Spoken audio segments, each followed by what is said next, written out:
Hello and welcome to Education Elevated, a podcast from Avenues The World School in New York City. I'm Todd Shy, I'm your host, and I'm head of school here at Avenues.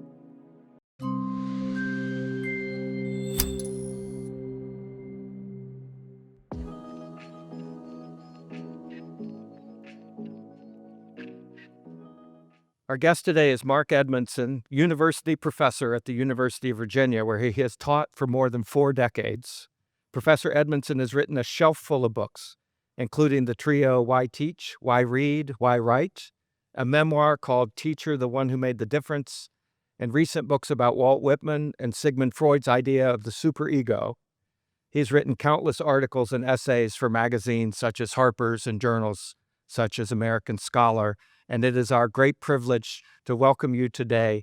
Mark Edmundson, thank you for coming to Avenues. Well, thank you. I'm delighted to be here. Look forward to this conversation. Great. I thought this is a podcast set in a school. I thought we'd talk about education both broadly, but also in your setting in universities.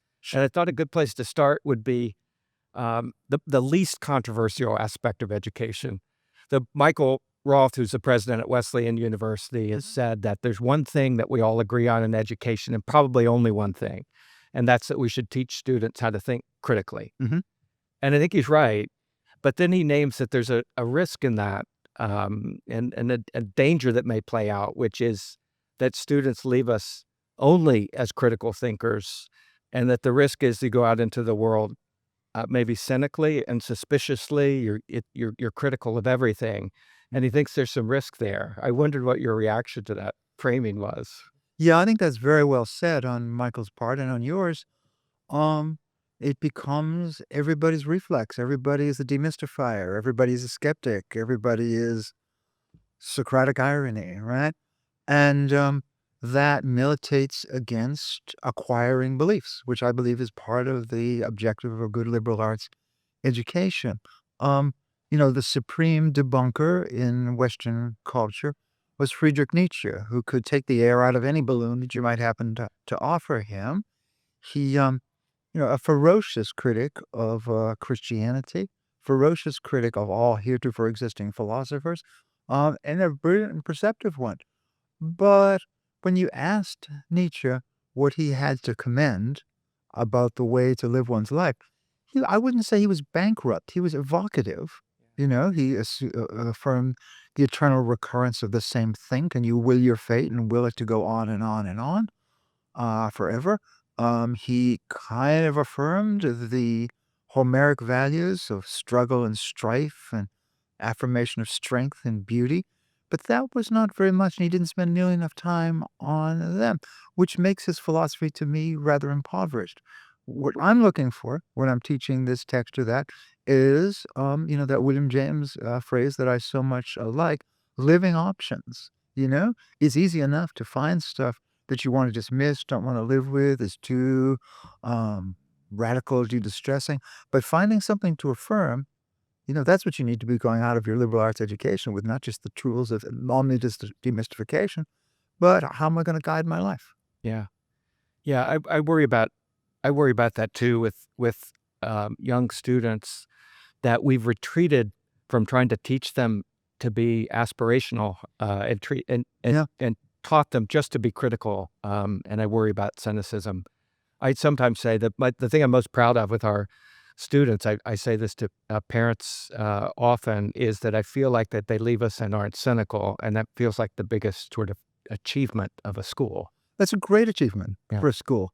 You want to be letting a generation of questers out into the world, people who are armed with reading skills, writing skills, the ability to express themselves verbally, and who have some idea about what they value, but are trying to enhance those values, test those values, because ultimately I think you and Roth are quite right. There is no more bankrupt life than the one that is just from a position of relative privilege, demystifying or trying to demystify everything. Yeah. It's so sad.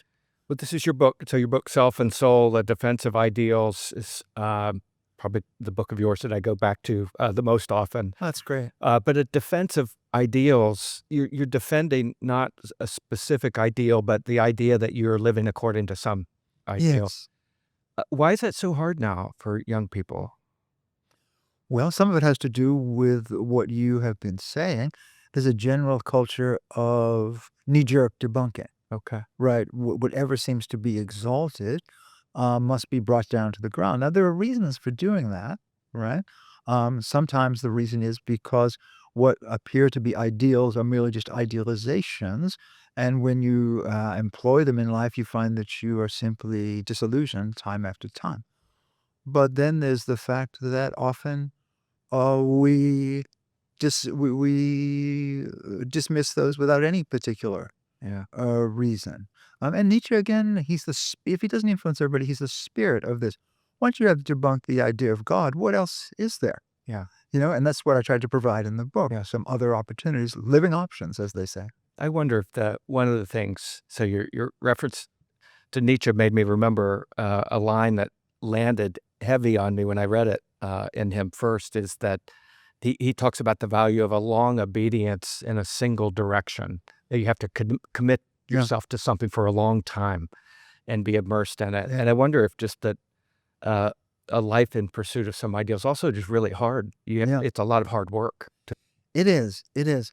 And that's Nietzsche, I think, just groping for something to affirm in the midst of the rubble that he himself has created, or just done so much to create. Um, it, After all the skepticism, it's very hard to find a life of affirmation. Yeah. One of the things I feel proud of in Self and Soul is that I found a number of ideals: courage, pursuit of truth, contemplation, compassion, the saint's way, uh, creativity, life of the imagination. Um, and with the exception of the life of the imagination, all of those values are maintained in one form or another, and often very similar forms, through every culture that we know. Everybody values those things. Now, there's a lot of questions that surround them. Yeah. Courage.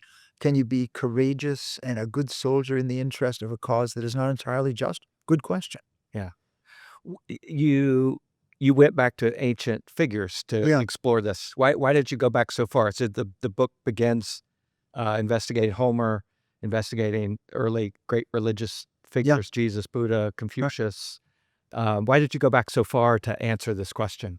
Well, that's where the energy and the brilliance is to be found. Is there a more gifted, astonishingly perceptive, and sometimes even funny spiritual leader than Jesus of Nazareth? It's amazing. Amazing some of the things that come out of his mouth, right? Somebody shows him a coin. How much shall I pay to the emperor? Give to the emperor that which is the emperor. Render unto God that which belongs to God. Because if he answers that question wrong, he's gone.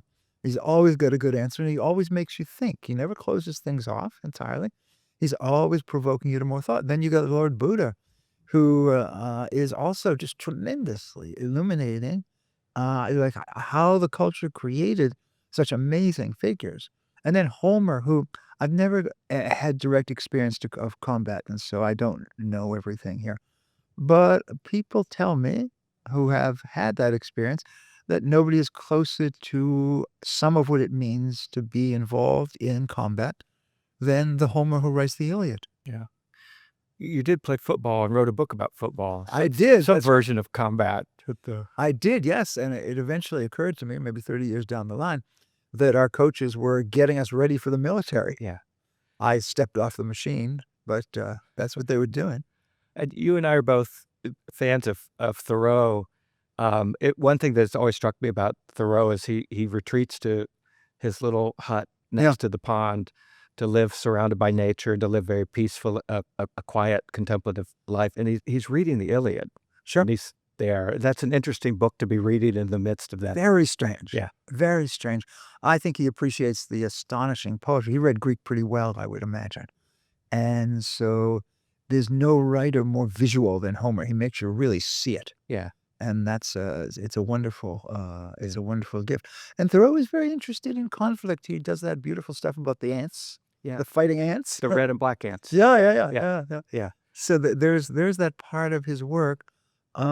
But as much as I adore Thoreau, basically He propounds and affirms a stronger level of disengagement than I'm comfortable with. Yeah. Go to Walden and Yeah. contemplate. Yeah. Yeah. Even the night after, so the famous night he spent in jail Yeah. for civil disobedience, he gets released in the morning and he just immediately goes off. I think he goes off to gather huckleberries. Yeah. And just this, so it's not that he's outraged and that Yeah. he's sitting down to pen this treatise about civil disobedience, which he writes later. He gets out of jail and he goes to collect berries, which feels like Thoreau too. Yeah, very much so. One of the best pieces of, broadly speaking, literary criticism I've ever read is Emerson's essay on Thoreau after Thoreau has passed. And the last line, I think I do recall this is the last line. This man, he says, thinking of Thoreau, just could have transformed the world, but he became the leader of a huckleberry party. That's right. That's Yeah. right. Yeah. And he says similar things even about Shakespeare, right? Yeah. Shakespeare did not live up to his possibilities. He did not show us how to live. He's an entertainer. He's like fireworks. Emerson's a man who's confident in his opinions. Oh, my goodness, yeah. And in terms of teaching one how to live, Emerson is always, well, you could do this, but you could do this, and then there's this, and then there's this, and this, and that. So, Well, maybe I'll ask you to pick up that thread because we've talked about Emerson's Yeah. the essay circles. Yeah. Where one of the sort of his profound impulses is that your life is always it's expanding, and there's a next version of yourself that Yeah. you should be pushing out and not stay static. yeah. Yeah, I love that, and I love that passage. Sometimes now that I am almost 73 years old, I say, but couldn't I just rest in this one for a little while longer? My favorite Emerson to teach is The American Scholar because he has a program for development that is absolutely wonderful, right? Study nature, okay? Study books, but in a certain way. Don't let them have their way with you. Quite fascinating. And then also be poor and be by yourself. Huh. In severe abstraction, let him stand by himself. And students are very responsive to that because it blazes a life that they had not imagined, right? They see themselves as entering into the workforce, more power to them. But, Thoreau's view is you gotta go up garret, live on little, be poor, and come back when your ideas have gelled. Yeah. Yeah. He's harder to follow, easy to admire and harder to imitate, I think. Yeah, well, he's a very strange and wonderful writer. It's just so lucky to get him. Yeah. And, Nietzsche adored Emerson, but he understood that Emerson had something that he did not, which was the power of affirmation. Yeah. Nietzsche was dying to affirm something, and he just never really could do it. Yeah.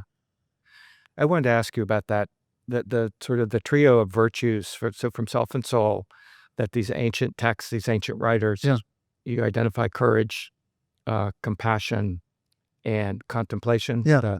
Search wisdom. And that's sort of clustered in these ancient writers. I was thinking about that as a trio, and I was thinking so you teach at the University of Virginia. I went to the University of Virginia. The founder of the University of Virginia, Thomas Jefferson, had a different trio of ideals. So you had courage, compassion, contemplation as ancient ideals. Jefferson says life, liberty, pursuit of happiness as a trio. And I stepped back and I thought, well, what is the trio that I would propose now that describes what I'll tell you what I came up with, Okay. but then see if you want to correct or edit that, because I thought it's not in 2025 in the West, in the United States, it's not courage, compassion, and contemplation that are the big organizing ideals, or I don't think so. But gosh darn it, it should be. It'd be nice. It'd be nice. Well, here's what so here's my back of the envelope. Okay. I tried to do it with the alliteration with the first letters. I have self-expression as an ideal. I have suspicion as an ideal that goes back to our critical thinking. And then so for me, everybody kind of probably aligns around those, and then there's a fork depending on where you are in a kind of political or ideological spectrum. I have self-expression, suspicion, social justice, or solidarity. Right. And then I have self-expression, suspicion, or just strength.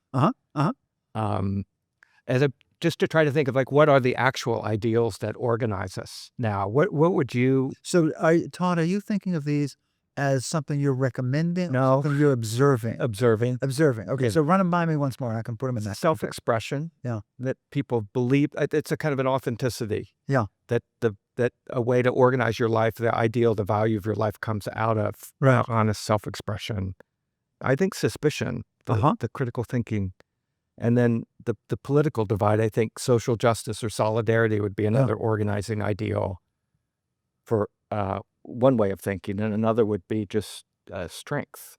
No, that makes a lot of sense. That makes a lot of sense. I'd have to ponder a little bit to figure out why my own triumvirate makes more sense to me. These seem to be, and I think it's very astute of you to pull these out. These seem to me to be rather on the transient side. This is how it is now, Yeah. and in 10 years it would have to be different. The values that I am propounding with the help that the great thinkers do 90% of the work, they are potentially eternal. Yeah. You probably can't have a society last long without those. And if these are the big three, I'm a little worried about you. I am too. Yeah. I am. I don't think that they're especially nourishing. No. But I think that's the value of, I asked why you went back to ancient writers, and that's an elaboration of that answer. One of the arguments you make in the book and in other places is that part of the ethos, the atmosphere that we're in, that maybe makes it hard to pursue a life built around an ideal, is an appetite for entertainment. Sure. My favorite line from Self and Soul was, you said the contemporary person must be sung to day and night. Yeah. Could you talk about that? Well, sure. I mean, that's just an evocation of entertainment proper. I'll date myself with this. When I was growing up, I got very interested in the movies of Robert Altman. Okay, I thought Altman was just fabulous. And when there was a Robert Altman Film Festival downtown here, I was there at 8 o'clock in the morning because this was my chance. Altman had a big scale, big number of movies, and I wanted to see them all.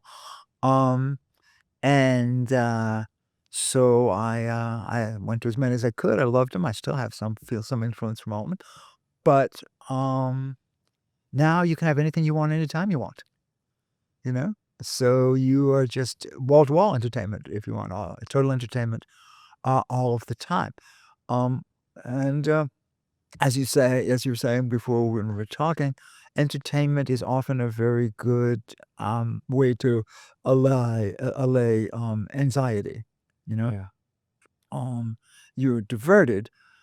If you are laboring in the ideals, I think you can also overcome anxiety because purpose often displaces anxiety. You know what you're doing, and you can move your energies in a straightforward and united kind of direction. So one of the things I like to say about soul values is that they can bequeath unity of being, make you feel all at once.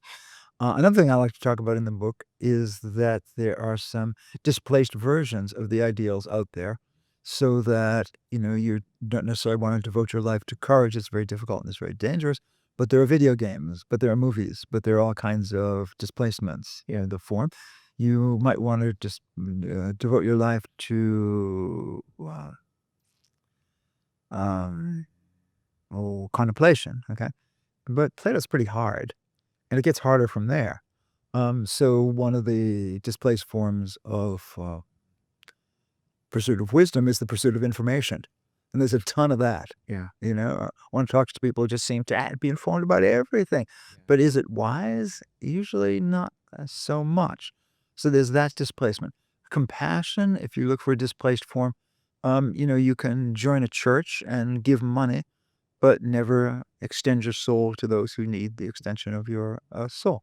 So I think what we've tried to do is come up with basically false versions of these particular But they're easier, right? Because as you say, they're available, they're instantaneous. Yeah. I They're, don't they're, feel motivated. I can cue something up to watch and entertain myself. yes. Yeah, they're much easier. They're much more readily accessed. And they are a little depressing, but at the same time, you can say, hey, it shows that the ideals are still alive. Yeah. If we didn't care at all about contemplation or courage or wisdom, then they'd just be Yeah. non-existent. Now there are these ghosts, entertainment ghosts of wisdom. It seems to be that that's for educators. We have to try to persuade young people that these harder things are more worthy of their attention Yeah. and time. And Yeah. that's not a straightforward prospect, right? No, Do the hard thing that's going to take you a long time. no, you're exactly right.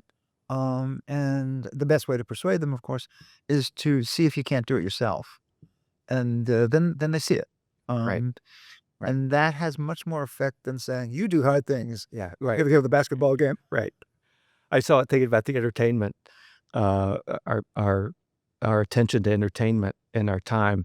I was in Washington Square Park one time and there was a toddler there was a stone or something that had an image painted on it, Yeah. and the toddler was trying to swipe it, like on a phone or an iPad or something. I thought, oh, we're a lost Yeah, generation. that's pretty much it. Huh? Yeah. Uh, I wanted to ask you about Walt Whitman. So the line that I pulled out of Self and Soul was, "He must be sung to day and night." Yeah. You wrote a book about Walt Whitman called Song of Ourselves. So that's Yeah. my segue.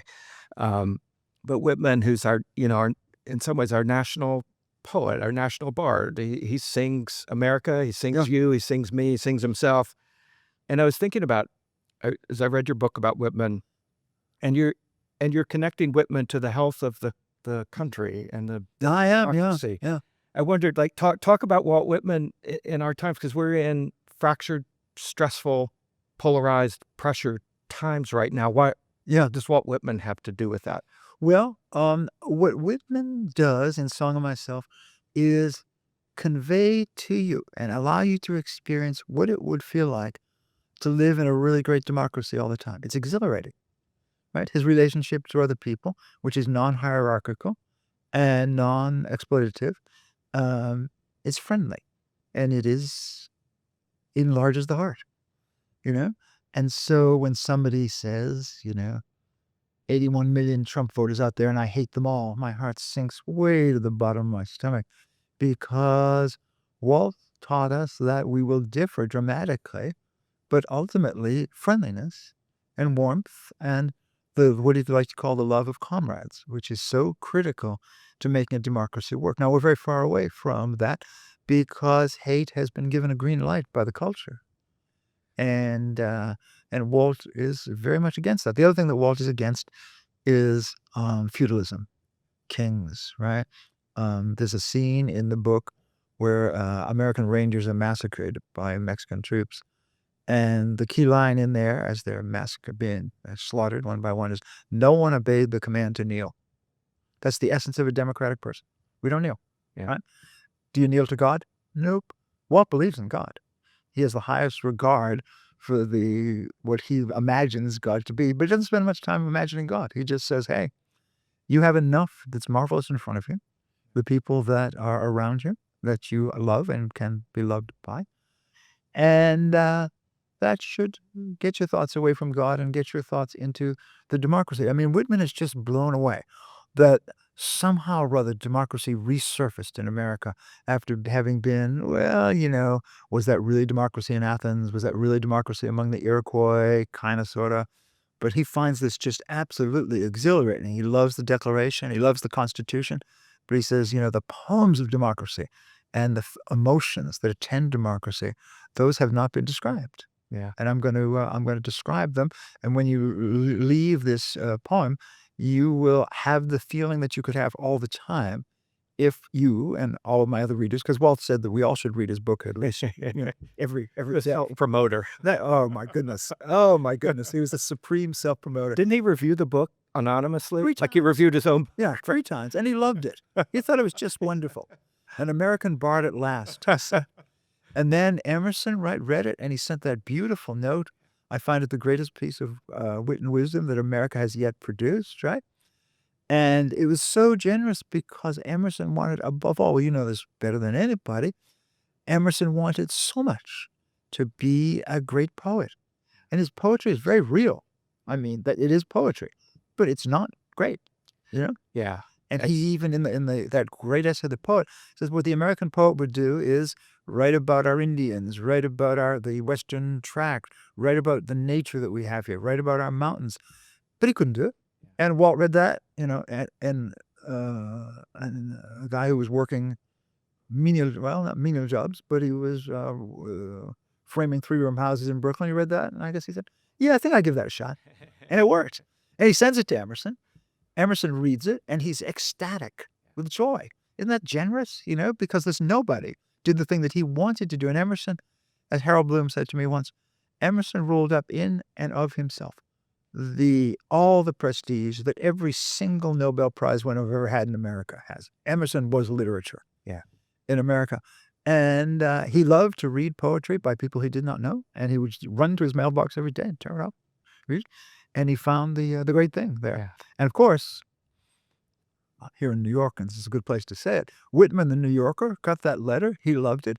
And in the second edition of Leaves of Grass, 1856, he embossed the spine with a quotation from it without asking Emerson. And Emerson was just a New England person with certain kinds of scruples, and he just lost it. Yeah. But they were eventually reconciled. And Whitman loved New York too for my us who are goodness. So it was, Yes, and in fact, he will be quoted tomorrow Great. in my graduation talk. Yeah, he loved Manhattan. He liked to call it, Yeah. right? Yeah. But so you've said, Whitman and Emerson are both champions of this country and of what the country could be, the possibility of Yeah. America. And you've described Whitman as exhilarating. And I would describe the times we were in now. It's sort of the way that maybe people are thinking about the state of the country, state of democracy. Probably exhilarating isn't the word that comes to mind. No. And yet, but Whitman, Leaves of Grass was 1854, 55? Yeah. So the Civil War's 6 years away. The country, when Whitman is writing, is being torn apart too. Yep. But he accesses this optimism and exhilaration. Yeah, and he was badly wounded, in his aspirations for democracy by the Civil War. He thought it was just absolutely horrible what was happening. But what did he do? He went off once to try to find his brother who was wounded in action.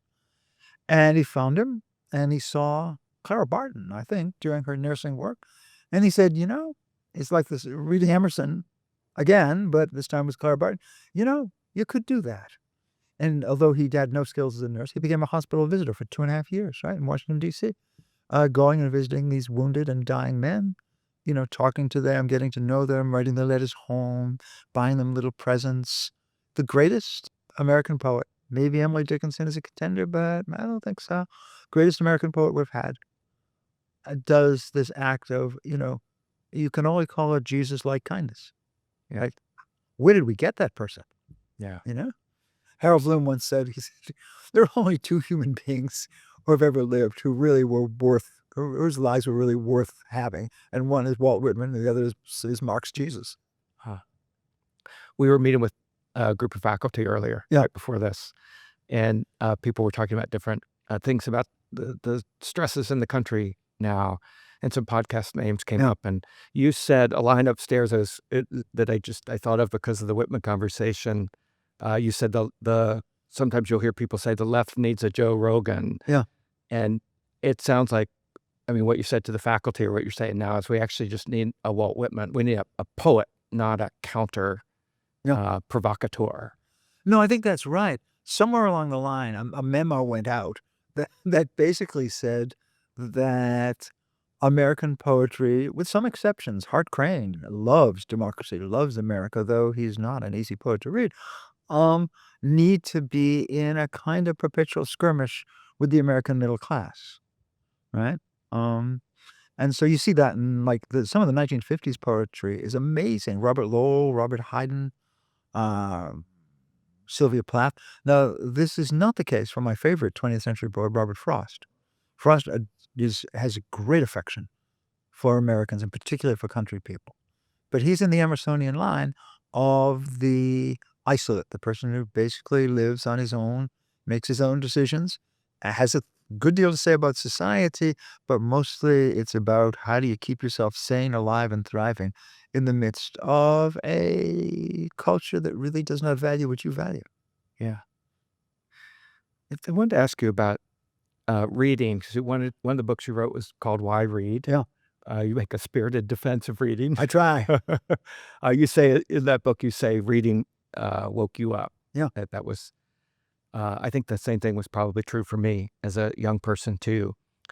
I read lots of articles these days that, students are showing up at college with less of a capacity to, sustain their attention in sure. reading, and that professors are I know this isn't true of you. I've seen a recent syllabus, but professors are hesitating to sign as many full texts. Yeah, yeah, So I want you to reflect on what you're seeing in terms of, I guess, that struggle over reading in yeah, yeah. educational context, but also why do you think it's so necessary?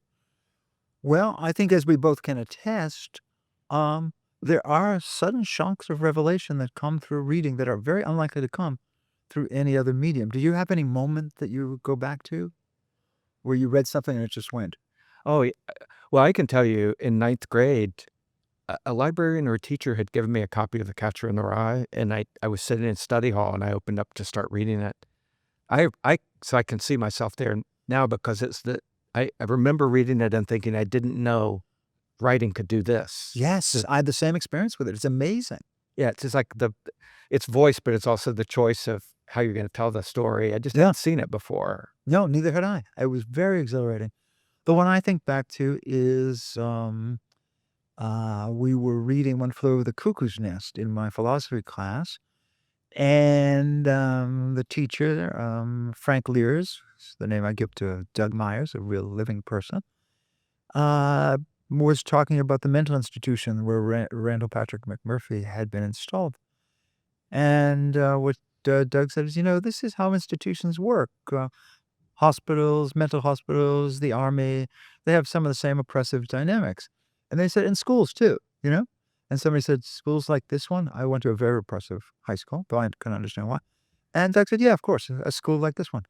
And I was shocked out of my mind because it seemed that there was a writer out there who was on our side, that is, and it was an institutional book, not just like, I guess I would say that The Catcher in the Rye is about cultivating a certain kind of sensibility that is antithetical to what's going on, but is not rebellious.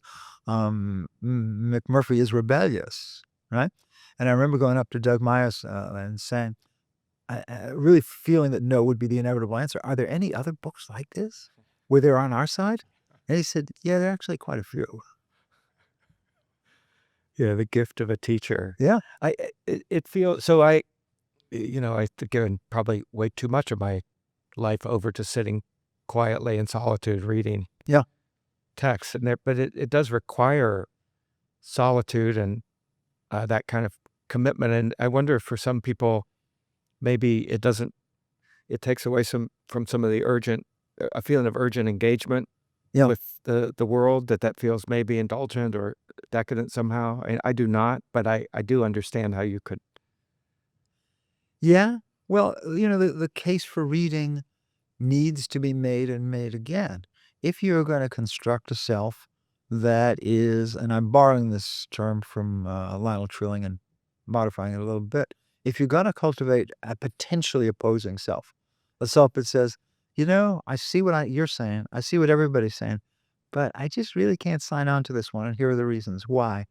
Reading gives you that space of privacy and contemplation that will allow you to do that. And if there are not a significant number of people around who are in a position to do that, you're going to get a society that is blown away by consensus. The group mind, Freud is just tremendous on the group mind. And the group mind is, you see people of extraordinary intellect succumbing to the group mind, Yeah. you know? Say more about that phrase of the opposing self? Yeah, the opposing self, as I Shanghai it from Trilling, is really a self that is in opposition, potentially, not all the time, to things as they are, right? And can say, when everybody in the room says, "We're all voting for this," and they begin chanting about that, The person who has an opposing self saying, "Man, not really quite." Now, there are all kinds of excesses that can go with an opposing self, and one of them is just knee-jerk, "I don't like this." That great Groucho Marx song, "Whatever it is, I'm against it." It's a great song, but it's a bit of a parody too. I sometimes feel that way. Whatever it is, I'm against it. It's not always great. Um, so yeah, and reading gives you privacy. You're alone with your thoughts and the thoughts of the author, and you can go back and forth with her or with him, and your mind can be expanded. But that makes me think that so one of the dangers when I proposed my little trio earlier Yeah, and I began with self-expression, yeah, um, that I think is valuable. Authenticity is important and valuable, but there's a risk that you think yourself is already complete, yeah, and all you need to do is release it into the world. So express yourself or find yeah. your path or find your lane. And I think the reason I keep reading, even at my age, reading not for more information, but for more meaning and formation, Sure, sure. is that your yourself, you are is something you have to achieve. That Mhm. it doesn't just exist and then get sort of released into the world. No, that's right. It's a perpetual work in progress. And one of the ways that you make progress is by doing some reading and thinking about what you have read. There are other ways, I have to say. But one of the things I love about Richard Poirier, a writer who meant a whole lot to me and who edited Raritan, the journal that published me when I was very, very new, um, he just thinks of language as the greatest gift conceivable. It's amazing that we have this tool to use to understand the world, to change the world, to connect with people, to disconnect from people, and it is a collective poem that humanity, or English-speaking humanity in our case, has been hammering away at for a very long time, and it's a spectacular achievement. And every now and then we have somebody who steps in, like Shakespeare, and just gives it a jolt that you can't believe. The number of words he introduces into English is astounding. Yeah. Right? Do you still have? I mean, I just described being a reader who still feels like in some ways I'm on a quest for something when I'm Yeah. reading. Do you feel like are you still reading with an appetite for yourself, or at this point, reading is like preparation for your work, or That's a good question. Um, Self and Soul was where I figured out what I thought. Okay. I don't depart from it much. Although if I had to write it again, it would be less present oriented and less interested in current kinds of controversies, and it would be more sensualist. Um, and then, Whitman and the Superego book, those are both responses to uh, existing cultural conditions, right?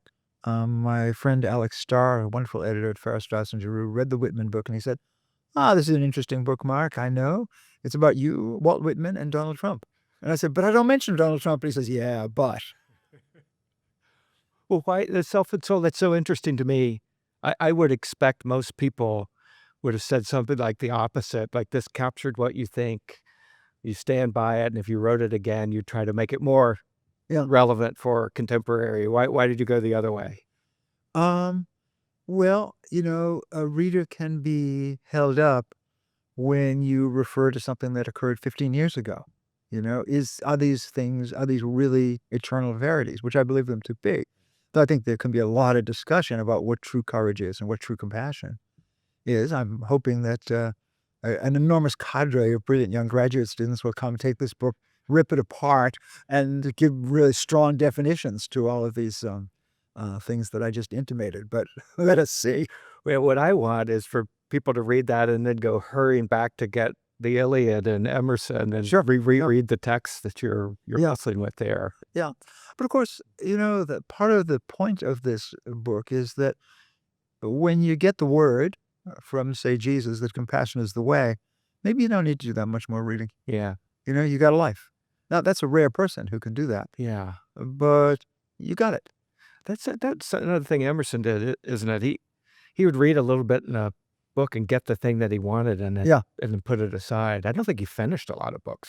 I read for the lusters, Yeah, the he said, lusters. yeah. Yeah. And then he would, of course, copy them down in his journals, Yeah. and he'd make his commentary on them, and that was that, you know? Can we come down exactly into the kind of present messiness that we were just talking about, stepping away from? We can try it. So I guess colleges and universities right now are experiencing enormous stresses in all Yeah. kinds of ways. I know because I went to UVA, close to UVA, and love UVA and pay attention to it. I know that's Good, true. we need you. I know it's true of UVA too. That Yeah. there's, and I wonder.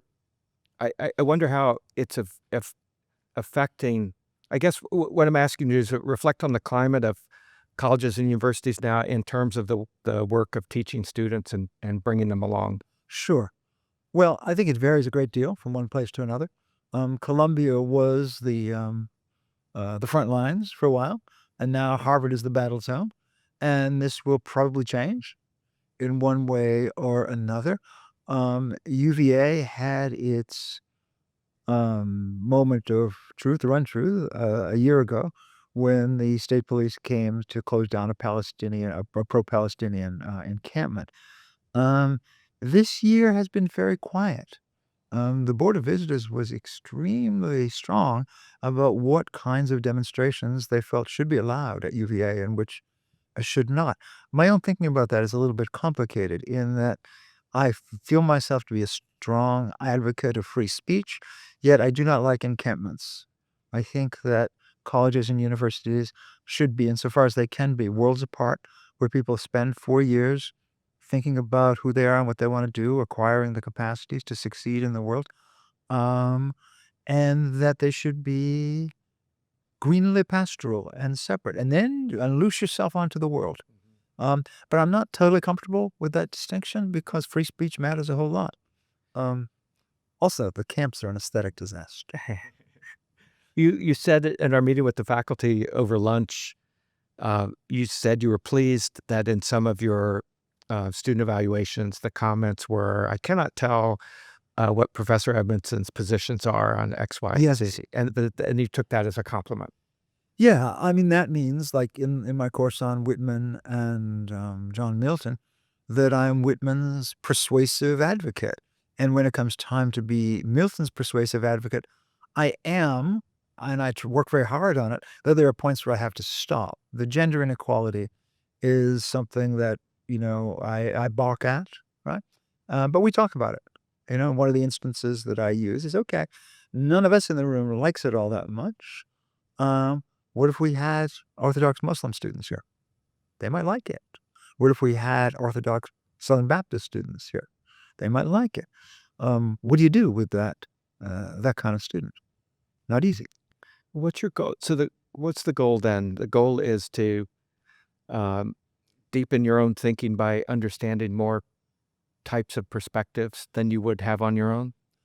I'm all for that, learning how other people see the world.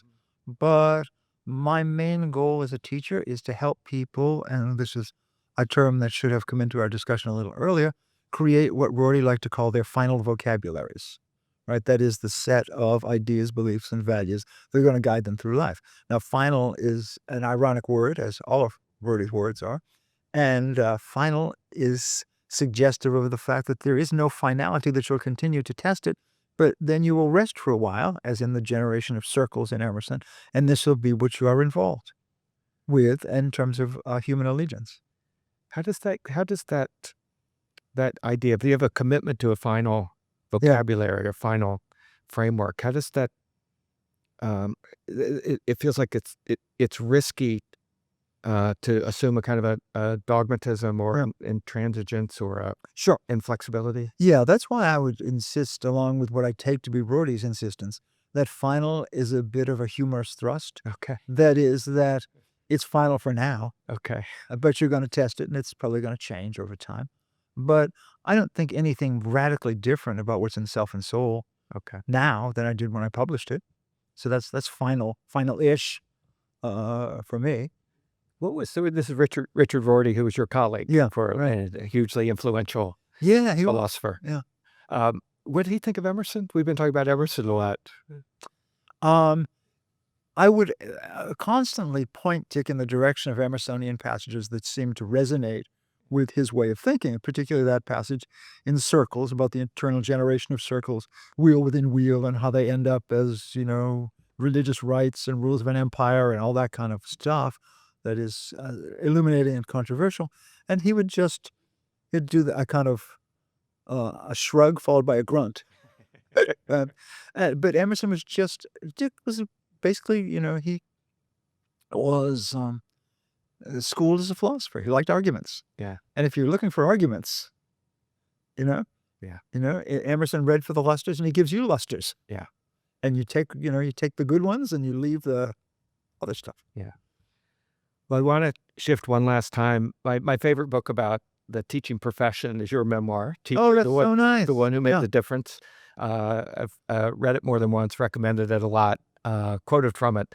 And I wanted you just to maybe just share first before we read the passage. Just talk about Frank Lears, your teacher. Yeah. Lears was our philosophy teacher at Medford High School in 1969, 1970. And I needed one more credit to graduate. And I was talking to my guidance counselor, and she said, well, there's this new teacher here, and he's going to teach a course called philosophy. And when I heard the word philosophy, I immediately latched onto the idea that you don't have to do any work. It's really easy. You just say what you think. And if that, and I thought, I'll take that.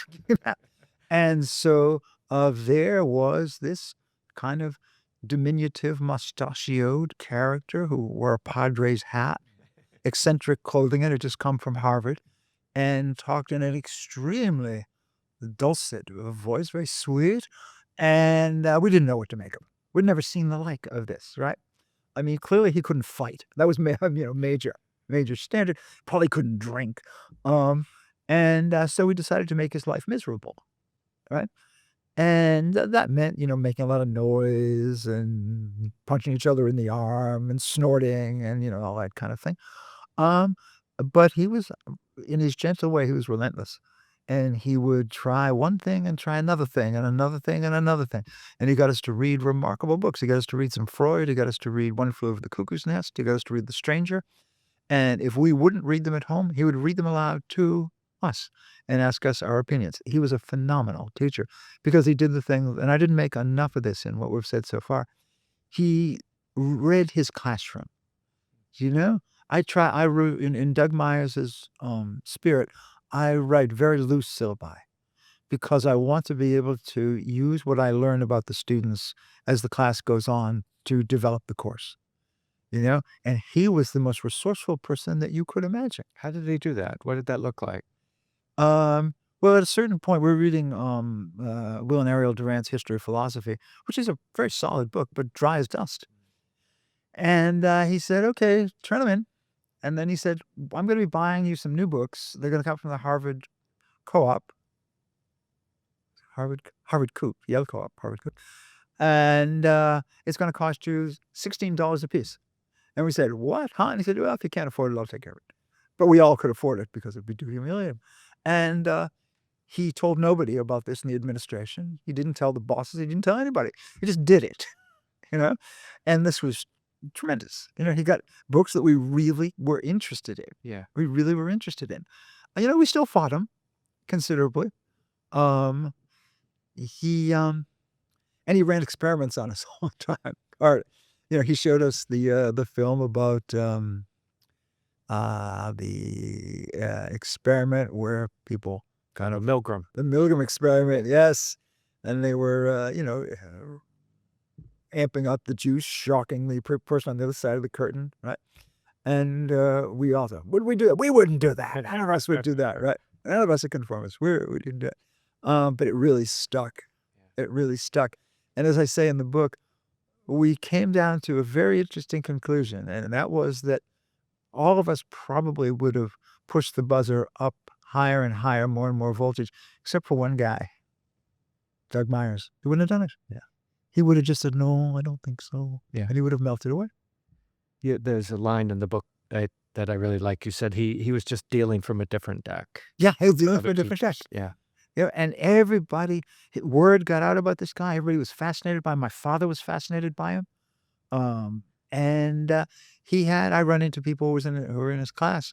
In fact, I get together with 2 of them in a group of 6 of us every other Monday. And Doug Myers, he comes up occasionally. He did an experiment once. Where he sent probably the most confident of us, Michael DeLeo, out on an errand, right? And he drew lines up on the board. I'm sure you've heard this. And the lines are of various lengths. And he said, now when Michael comes in, I'm going to ask you as a class, which line is longer? And you're going to say the one that is clearly shorter is the longer line. And we'll see what happens to Michael. Poor Michael. Poor Michael. But Michael was the best of us, and half the time he was able to stand by his own perceptions, which were just clear as a bell, one this big, one that big, right? So it was tremendously illuminating because we knew that he was our best man in that regard. He was just going to say what he thought, but he couldn't do it. Half the time he couldn't do it.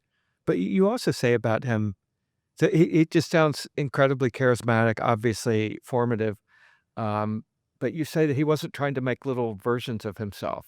No, he was the archetypal Socratic teacher, which I think is what the world needs at this point, because there are so many Platos or ersatz Platos out there saying it's this, it's this, it's this. Doug would just ask you bottomless questions, and his favorite mantra was he would explain something in Camus or Freud, and he'd say, now, what do people think? What do people think? And in fact, I saw a movie that featured a consequential philosophy teacher, and the teacher periodically would stop and say, what do people think? And I swear that was from reading that book. I was going to claim my royalties, but I didn't know what the rules should be. He does something, though. This is the part. I think we'll just read maybe the second one of the passages I marked on the bottom of 224. He does something that you described that seems to me the signature teacher move, which is a teacher who's been paying attention to their classroom, both as a collective community with its own dynamic, but then individual by individual. Yeah, and it's a rare gift. But you had a guest speaker in class, I believe, from I think it was a Black Panther. Yes, we had all sorts of guest speakers. They were never cleared with admin. They just would show up. No, on the day anniversary of the assassination of Malcolm X, a group of Black students, some of whom I knew, came into class and began roaring about the death of Malcolm X. And Myers was completely unruffled and just said, well, when was he born? Malcolm Little, of course, isn't his name. Yeah. And John Braxton, I remember very well, talked to him about it, said, this is when he was born, this is what he did. He was in jail not far away from here, he was in jail in Charleston. And Doug said, okay, well, what did he think? And sure enough, these 4 or 5 dashikis, very inflamed and not unintelligent at all, sat down. We had a great discussion about Malcolm X. I mean, that's, it's bold. Yeah. But then he stops you as you were leaving class. Yeah. And he recommends that you read Malcolm X's autobiography. Yeah. And I want you to read that stretch. On the way out the door, Liz stopped me. He said, I think you might want to look at Malcolm X's autobiography. I think you would get a lot out of that book. This took me by surprise, this business about myself. Because though Lears was consistently benevolent, there was a kind of gently programmatic quality to his attitude. For quite some time, it wasn't clear that he really went a long way in distinguishing us one from another. Who were we and who we might become was our business. He'd give us the necessary goad, send us flying or dragging out of the gate, but where we headed, that was our own concern. But clearly he had some notion of who I was and what I might need, and it touched me greatly, his observation. It reminded me of my father saying that there was something coming up on the Johnny Carson show that I was bound to like, that someone viewed me as more than a shirt and shoes, a walking destination for TV shows and Wonder Bread. That was a singular thing. Yeah, it's just lovely. And a simple move by a teacher, but life-changing, like just waking you up to yourself. I love that. I've quoted that a zillion times. Oh, no, that's great. And I acquired that book, bought it with my own money, which was a sacrifice, and I couldn't stop reading it. Yeah. I couldn't start. I think there's a period when I'm reading it in the back seat. We're out doing what we always did Friday and Saturday night, driving around. Somebody had a license and drinking as much beer as we could. And I was in the back seat, insisting that the light be on so I could read the book. And they pulled up in front of my house and said, "Get out of here." You and I have a similar story. Mine was in 11th grade, but my English teacher kept me back Yeah. at the end of class. And she reached behind her and pulled a book off her shelf and handed it to Yeah. me. And she said essentially the same thing. She said, I think you'll like this. Yeah. And it was in a day where we had an away basketball game. And I took, so you're in the backseat of a car. I'm on a school bus riding into the mountains to play basketball. Yeah. And reading this book. And it was winter, so the sun set early, and just keep holding it up Yeah. higher to the window to get the last light to keep Yeah. reading. Do you remember what it was? Oh, yeah, it was a book collection of short stories by Thomas Wolfe, and I grew up in the Appalachian Mountains, and Thomas Yeah. Wolfe was an Appalachian writer, and she just the thing I remember about that move was what you described as somebody noticing this business about yourself that Yeah. somebody else is investing themselves in. I Sure. thought, why are you giving me this book? Yeah. And it just opened me. I mean, it made me want to keep talking to her and getting more recommendations and reading more. It's a magical thing. Yeah, sure. No, it's the best. It is the best when somebody does that for you. I usually ask at the end for people to tell a story about a teacher, but since we've just done that, I'm going to do a little pivot with you. Okay. Because last year I was in my office working on something really hard with one of our deans. And it was a complicated issue, and it was one that was stretching over multiple days and weeks. This poor dean was rattled by it. It's not her fault. We were struggling to respond to it. She looks over at my shelf. So your book, Why Teach, is sitting on my shelf. She looks over it, she points at it, and she's like, that's the right question. Like, why teach? Why are we doing this? Why teach? And she was both, it was a moment of humor, but also it was like this is too hard to do. Yeah. So my last question for you is, to answer the question for my dean that day, why do this hard, important work? Well, it was pointed out to me that though the title is Why Teach, I never give a four-square answer to the whole book. But I think the answer that I would give is twofold. One is that I am, and maybe some other people are as well, a radically lazy and wayward person. And unless I have some responsibility for a book, I'm never going to really get into it as far as I could. So it's the only way I ever really learn anything is by teaching it. Yeah. At Yale, the young professors used to say, read it, I haven't even taught it yet, which suggested their level of facility. But that wasn't me. I have to dive in there. And the other thing is that, our big ongoing experiment is the experiment of democracy, right? It's huge. It's amazingly noble and beautiful. I shouldn't say noble. That's feudal language. And by virtue of helping people become conscious of who they are and what they think, and conferring upon them with their acquiescence, the ability to think and to discuss, and sometimes in a civil way to argue, you are really pushing the democracy forward, just a tiny little bit.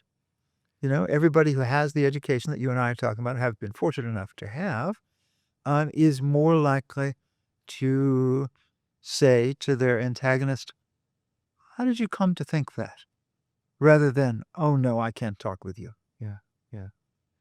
Well, make sure that our dean watches this episode so she Okay. can tune into that. But I think it's useful to underline the kind of, I wouldn't call it selfish, but self-advancing direction. I mean, every single book I've written, every single word I've written is generated by classroom encounters. Yeah. And I just take home what I've said, learned, developed with the students, and I make a book out of it. And when the book is done, I start teaching something else. Yeah. It's the humanness of the work, that it's not about just delivering knowledge or context or assignments or whatever. The engagement with it, it's really, really human work. Yeah, absolutely. Yeah. Absolutely. I am so grateful. I'm the grateful one. I'm Yeah. grateful for your books, grateful for your memoir. Thank you for joining us, Professor Mark Edmundson. And thank you for joining us too. Be sure to hit the like button and subscribe. Stay tuned to future episodes of Education Elevated.